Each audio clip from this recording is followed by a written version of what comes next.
दोस्तों, सभी को नमस्कार।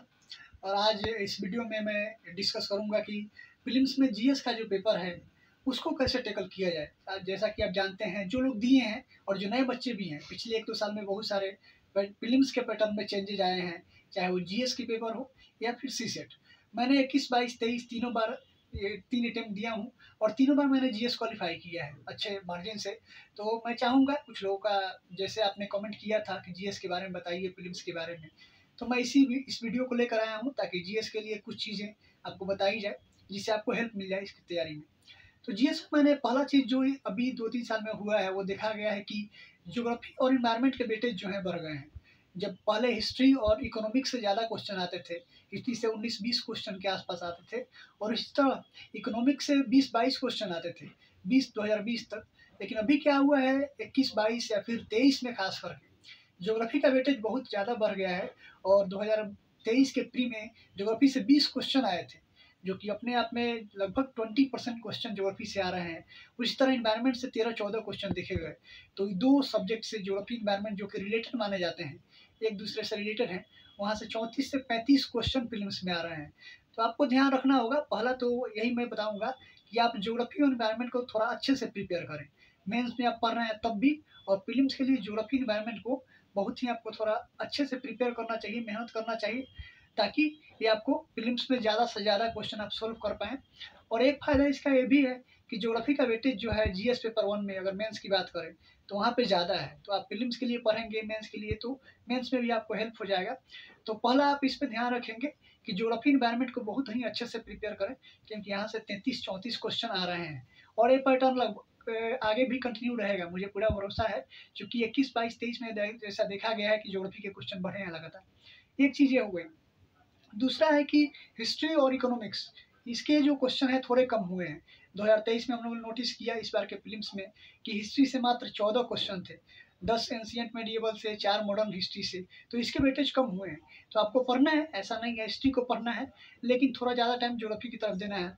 सेम इकोनॉमिक्स के साथ आपको ऐसे ही करना है। पॉलिटी के ठीक है, 12-13 क्वेश्चन आ रहे हैं, आईआर के भी क्वेश्चन देखे गए हैं। तो एक तो ये पैटर्न हो गया एग्जाम का, जो मेजर चेंज है ज्योग्राफी और इन्वायरमेंट का वेटेज बढ़ना, तो आपको वहाँ पे ज़्यादा मेहनत करना है, बाकी सब चीज़ों को इक्वली ध्यान देना है।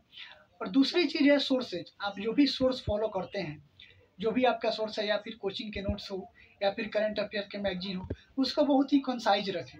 बहुत बार सोर्स को फॉलो नहीं कर सकते, सब कुछ पढ़ नहीं सकते, इसीलिए सोर्सेज को कंसाइज रख के उसको बार बार रिवीजन करने की ज़रूरत है। चूँकि आप देखेंगे इस बार का प्रीलिम्स जो है फैक्चुअल हो गया है। आपको 3-4 ऑप्शन दिए जाते हैं मैच करने के लिए, आपको सभी मालूम होने चाहिए, तभी आप क्वेश्चन टैकल कर सकते हैं। तो ऐसा फैक्चुअल पेपर अब ज़्यादा होते जा रहा है, तो आप सोर्सेज को लिमिट रखें, उसको बार बार रिवाइज करें। ये पहला चीज़ है प्रीलिम्स को अच्छे से टैकल करने के लिए। तीसरा जो चीज़ मैं करना चाहूँगा वो है कि अब चूँकि मई में प्रीलिम्स हो रहा है, पहले जून में होता था, तो मई में हो रहा है, तो जिनका जीएस पेपर वीक है, जिनका जीएस का बेस थोड़ा कमज़ोर है, वो जनवरी से स्टार्ट कर दें। वो मार्च या फिर फरवरी के लास्ट का वेट ना करें, थोड़ा पहले से स्टार्ट करें जनवरी से, ताकि वो अच्छे से मैनेज कर पाएँ पूरे सिलेबस को। और कोशिश हमारा ये होना चाहिए कि मई से एग्ज़ाम के पहले एटलीस्ट 2 बार बहुत अच्छे से रिवाइज़ हो चाहिए। 2 बार आप अच्छे से रिवाइज़ कर लेंगे जीएस का पूरा सिलेबस, तो आप मैनेज कर पाएँगे अधिकतर क्वेश्चन। और एक एक शॉर्ट टर्म में तीसरा रिवीजन भी कर सकते हैं, वो आप पे डिपेंड करता है। तो ये 3 चीज़ें हो गई। अब नेक्स्ट एक एनालिसिस और देखा जाए जीएस पेपर का, तो मैंने ऐसा पाया कि इस बार का भी पेपर, जो कि 2023 का जीएस का जो पेपर है, माना जा रहा है कि पिछले के पेपर की तुलना में 10-12 साल या 15 साल जो भी कह लें, सबसे डिफ़िकल्ट पेपर है। चाहे वो जीएस हो या फिर सीसेट हो। तो जीएस का पेपर सबसे डिफ़िकल्ट था। फिर भी ऐसा देखा गया कि 20-22 क्वेश्चन जो थे बहुत ही ईज़ी थे। जो लोग अच्छे से प्रिपेयर किए हैं प्रीलिम्स के लिए, उनके लिए 20 क्वेश्चन तो बहुत ही ईज़ी थे। तो 20 क्वेश्चन आप अच्छे से अगर पढ़ के गए हैं तो ज़्यादा आपको सोचने की ज़रूरत नहीं होगी, 20 क्वेश्चन आप कर लेंगे। दूसरी बात, कट ऑफ 85 से ज़्यादा जा नहीं रहा है, 85-90 आप ला रहे हैं, तो आप जनरल में क्वालिफ़ाई कर जाएँगे। तो आपको नेट 45 टू 50 क्वेश्चन सही करने हैं, जिसमें 20 क्वेश्चन ही बहुत ईज़ी हैं, अगर आप अच्छे से प्रिपेयर होके गए हैं तो। तो और आगे अगर बात किया जाए, तो इस बार का जो सबसे परेशान करने वाला चीज़ें थी, वो थे 2-3 तरह के जो ऑप्शन डाले गए थे। जैसे एक एक क्वेश्चन ऐसा था जिसमें 4 ऑप्शन थे, जैसे ओनली 3 पेयर दे, तीनों पेयर को मैच कराना था, और ऑप्शन था only 1, only 2, all 3, none of these, ऐसे करके था। केवल एक पेयर सही है, केवल दो सही है, केवल all three right and non. ऐसे ऐसे क्वेश्चन को टैकल करने के लिए मैंने जो एग्जाम में मेरा जैसे माइंड काम किया, या पहले से मैं सोचा था कि ऐसे क्वेश्चन को ऐसे टैकल, तब मैं सोचा कि अगर मान लीजिए आपके पास तीन तीन चीज़ें हैं, उनको मैच कराना है, और आपको उनमें से तीनों तो शायद किसी को ही मालूम हो। अगर मालूम है तो कोई दिक्कत नहीं, अगर आप आंसर जानते हैं एग्जैक्टली, तब तो ज़्यादा सोचने की ज़रूरत नहीं है, आप टिक कर सकते हैं जो भी 1 2 3 पेयर हो या फिर नॉन हो, तो ये तो आसानी से। अगर आप नहीं जानते हैं तो उसको टैकल करने का मेरा एक तरीका है। जैसे मान लीजिए आपको एक पता है, एक मैच सही है, इसमें आपको कोई डाउट नहीं है, तो तीन में से एक आपको सही मैच पता है, दो आपको नहीं पते हैं। आपको दो जब नहीं पता है तो आप ऐसा कर सकते हैं कि दोनों को आप या तो सही या दोनों को गलत एज्यूम नहीं करेंगे। आप एज्यूम कर सकते हैं कि दोनों में से एक एटलीस्ट एक सही होगा, तो इस तरह से आपका आंसर हो जाएगा ओनली टू पेयर। ये सेफ आंसर होगा। आप जब आपको नहीं पता है, आपको एक ही पता है, मान लीजिए कि एक पेयर आपको पता है कि करेक्ट है, दो पेयर आपको नहीं पता है कि करेक्ट है या इनकरेक्ट है, ऐसी स्थिति में आप एक को सही, एटलीस्ट वन सही मान सकते हैं जो आपको नहीं पता है, और इस तरह आपका आंसर ओनली टू पेयर हो जाएगा। ऐसे मैंने कई क्वेश्चन में किया जो मुझे मालूम नहीं थे, और कहीं ना कहीं ये रणनीति जो है एग्जाम में सफल रहा। तो आपको भी इन सब चीज़ों को ध्यान देना होगा। इसको आप चाहे तो थोड़ा प्रैक्टिस कर सकते हैं, एनालिसिस भी कर सकते हैं अपने से पेपर को देखकर।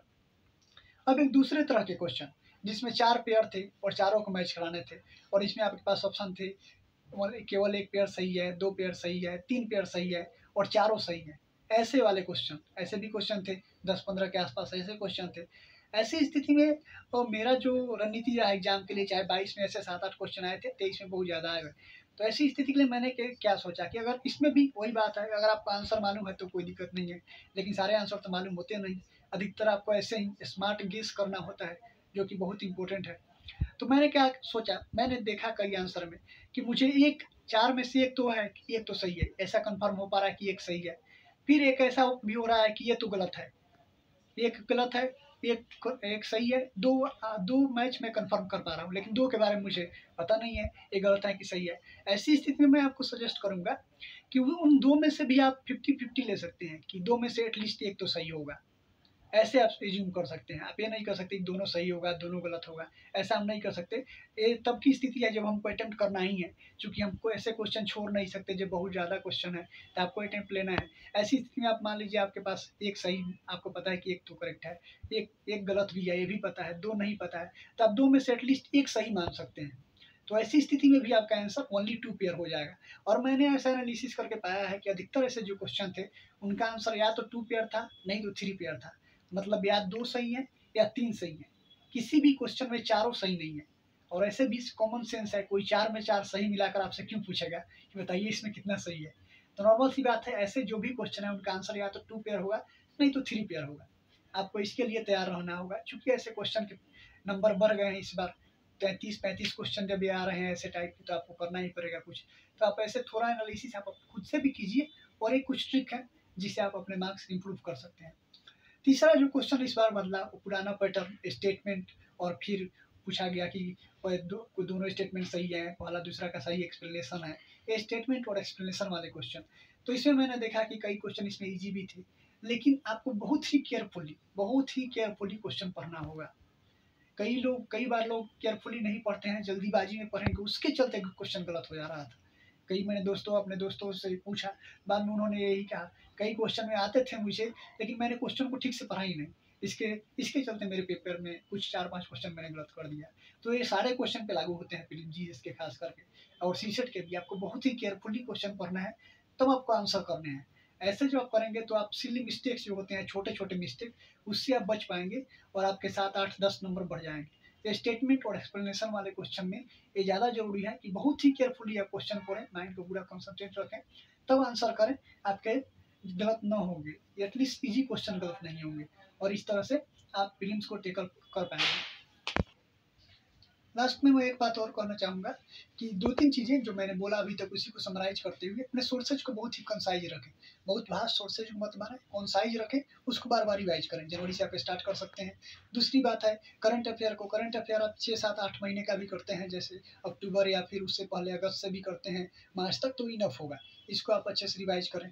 तीसरी चीज़ें बेसिक्स जो हैं वही रिवीजन की बात है, जो बेसिक है geography, environment, history, polity, economics, उसको बहुत ही स्ट्रॉन्ग रखें। बेसिक अगर आपका अच्छा है तो आप अधिकतर क्वेश्चन कर सकते हैं, 40-45 क्वेश्चन या फिर 90-95 मार्क्स आ सकता है अगर आप अच्छे से मेहनत किए हैं, पढ़े हैं, तो इसके बावजूद आ सकता है। और ऑप्शन वाली बात जो मैंने 2-3 तरह के क्वेश्चन का डिस्कस किया, उस पर आप ध्यान दें तो आपके मार्क्स बढ़ जाएंगे और आप अच्छे से टेकल कर पाएंगे। और कोई चीज़ें अगर छूट रही हैं तो आप कमेंट कर सकते हैं, हम उस पर अगले वीडियो में डिस्कस कर लेंगे। और एक सी सेट, जीएस की बात हो गई, सी सेट के लिए मैं एक अलग से वीडियो बनाऊंगा और उसमें हम लोग सी सेट की रणनीति के बारे में डिस्कस करेंगे कि उसको कैसे सोल्व करें।